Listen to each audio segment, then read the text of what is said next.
श्राप दिया, कहा गया बच्चा सुनो,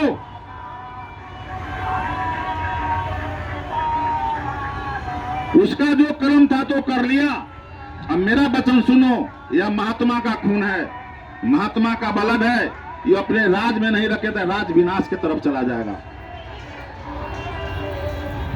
बहुत अत्याचार किया। वो रावण बुद्धिजीवी था, प्रतापी भी था, ज्ञानी भी था, 4 वेद विद्या 6 7 18 पुराण सभी को ज्ञाता था। यहाँ तक कि ब्रह्मा विष्णु महेश लक्ष्मी सरस्वती से झाड़ू देवाता था अपने मकान में, तपस्या करके सबको अपने अंदर कर लिया। तो रावण का जब ये बात दूत कहा तो रावण सोचा कि तो बड़ी जुल्म हो जाएगा, क्या करे।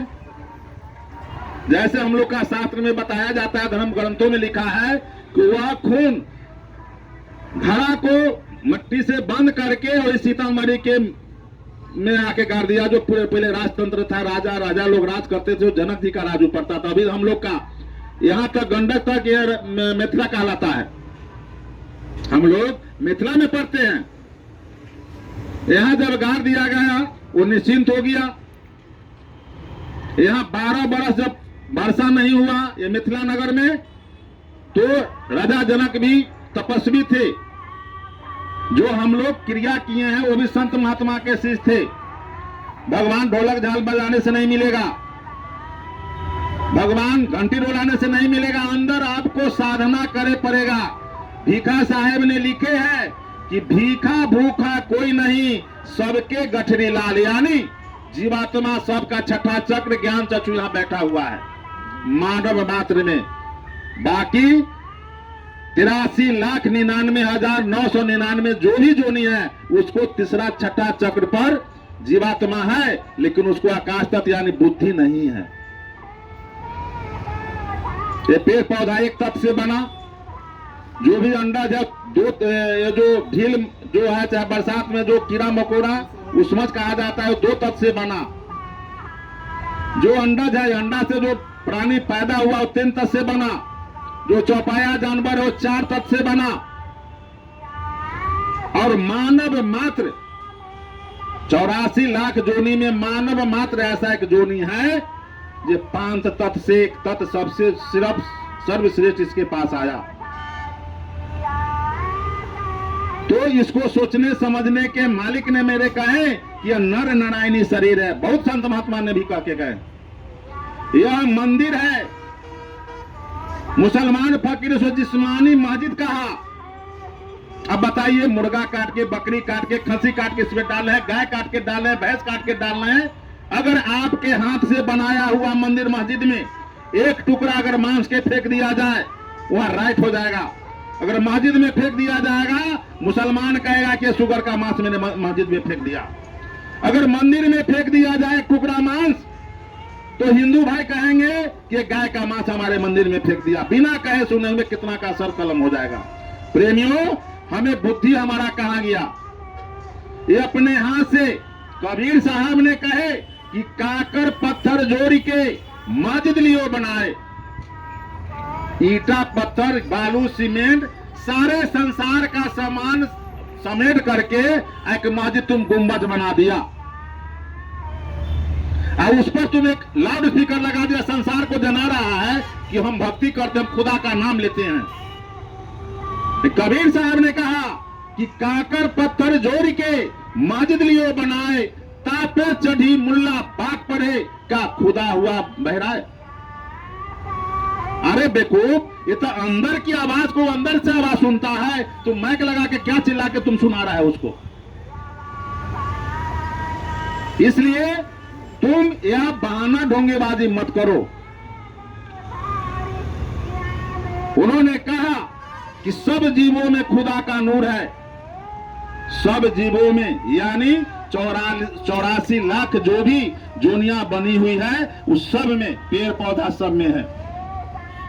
कुछ लोग तर्क देंगे कि आप दूध पी रहे हैं उसमें कीड़ा है, दही खा रहे हैं उसमें कीड़ा है, पेड़ पौधा काट रहे उसमें भी जीव है। तो मानव को जो जीव, पेड़ पौधा जो है, अंकुरित जो फल है, पेड़ है, पौधा है, उसको बकस दिया कि वो मानव नहीं खाएगा तो जिएगा नहीं। ये पेड़ है, पत्ता काट लीजिए, फल तोड़ लीजिए तो मरेगा नहीं। वो खा सकते हैं, उस खा करके ध्यान भजन कर सकते हैं। और उन्होंने कहा मांस कोई पेड़ पर नहीं फलता है, मांस किसी जमीन में नहीं मिलता है,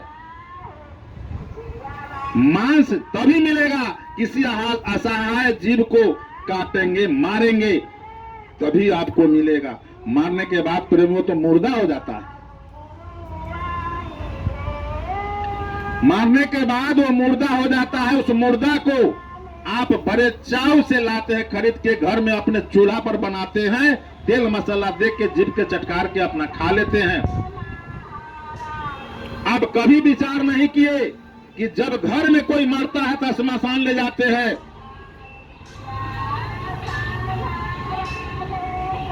और बाहर का मुर्दा ला करके घर में बना के खाते हैं। अब देखिए विज्ञान की दृष्टि से आप जिसे मुर्गा मुर्गी अंडा को खा रहे हैं, वो तो खाने का चीज ही नहीं, लेकिन खा रहे हैं, तो आप सोच के देखिए कि कभी उसको चेक करा कि इसमें कौन सा बीमारी है। महात्मा ऐसे नहीं कहते कि शाकाहारी हो जाओ, कभी विचार किए कि कौन ऐसा बीमारी इसमें है, अगर मैं खा रहा हूं हो सके उसका बीमारी मेरे में आ जाए। कौन ऐसा आदमी नहीं है कि बीमार नहीं है। बीमारी चीज अगर खा लिए तो और बीमार होइएगा। जब पशु का बीमार, गुरु महाराज का दे रहे बच्चा, जब पशु का बीमारी तुम में चला जाएगा, डॉक्टर तो करेगा तुम्हारा इलाज। मानव का इलाज, मानव का दवा अलग होता है, उसका डोज अलग होता है। पशु का, पक्षी का दवा का डोज, उसका दवा अलग होता है। डॉक्टर तो सोचेगा तुमको मानव वाला बीमारी है, मानव का सुइया दवाई चलाएगा, तुम ठीक नहीं होगा। इसके बाद में डॉक्टर कहा कि तुम जीवन भर दवाई खाओ, साल भर के बाद फिर डोज बढ़ाओ, साल भर के बाद फिर डोज बढ़ाओ, पावर बढ़ाओ। क्या हो गया? डॉक्टर तो आपको कह देगा कि बहुत कह देता है कि तुम मीट मछली छोड़ दो, ये तुम्हारा लाइलाज हो गया। तब आप समझ में आता है कि मैं नहीं खाऊंगा। जब संत महात्मा कहता है तो कहता है कि बकर बकर कर रहा है जय गुरुदेव वाला, जीव जीव भोजनम, लोग ऐसे भी तर्क देते हैं। तो जो अंकुरित फल फूल है उसको खा करके संत महात्मा ने जंगल में रहा, तपस्या किया, संत महात्मा ने शादी ब्याह किया, बाल बच्चा उनका है। इतिहास देखिए, हमारे गुरु महाराज ने कहा कि बच्चा घर छोड़ने का जरूरत नहीं है, परिवार छोड़ने का जरूरत नहीं है, आत्मा कुटुंब आए गए मित्र संबंध छोड़ने का जरूरत नहीं है। तुम इसमें रह करके जो तुम्हारा बिजनेस है, दुकान दफ्तर है, नौकरी चाकरी है, ईमानदारी से करो। ईमानदारी में तुम्हारा बरकत मिलेगा और बाल बच्चा सही होगा। अगर तुम जय गुरुदेव में आकर के इधर उधर करोगे तो फिर तुम्हारा गड़बड़ हो जाएगा। साफ साफ सत्संग में सुनाया जाता है, सब आदमी सुनते हैं, करते हुए सुबह शाम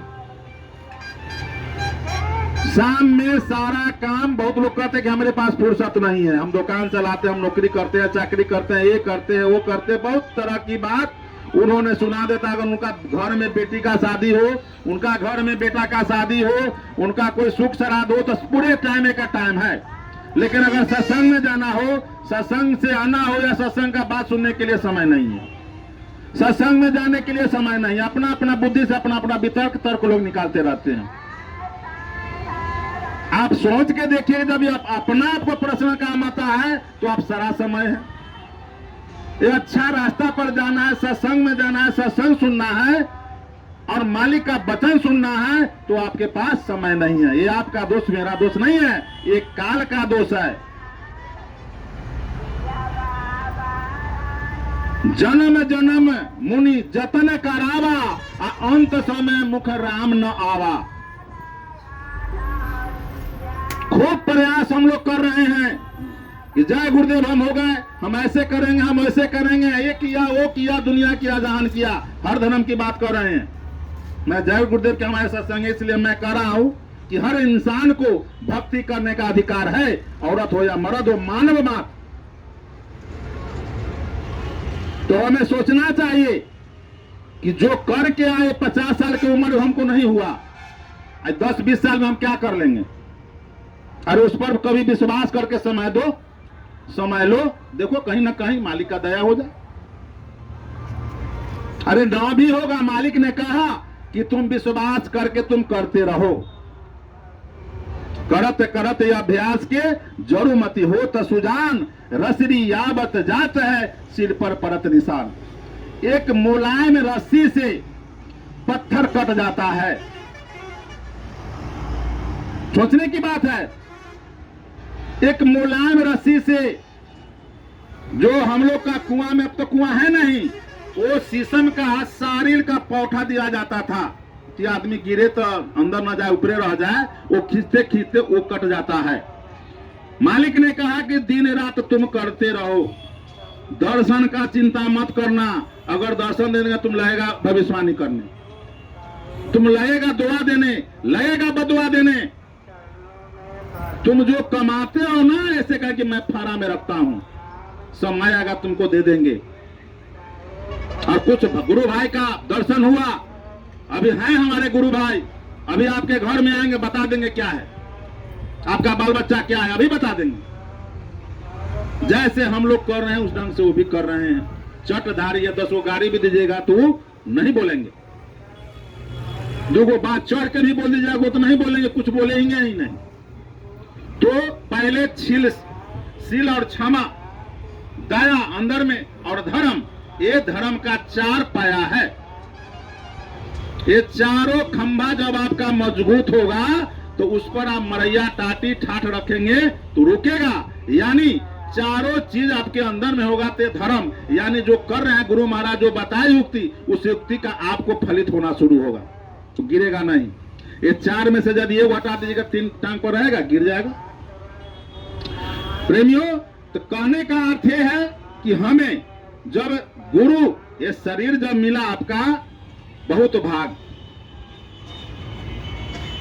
रामायण में लिखा है कि बड़े भाग मानुष तन पावा, सुर नर दुर्लभ ग्रंथ ही गावा।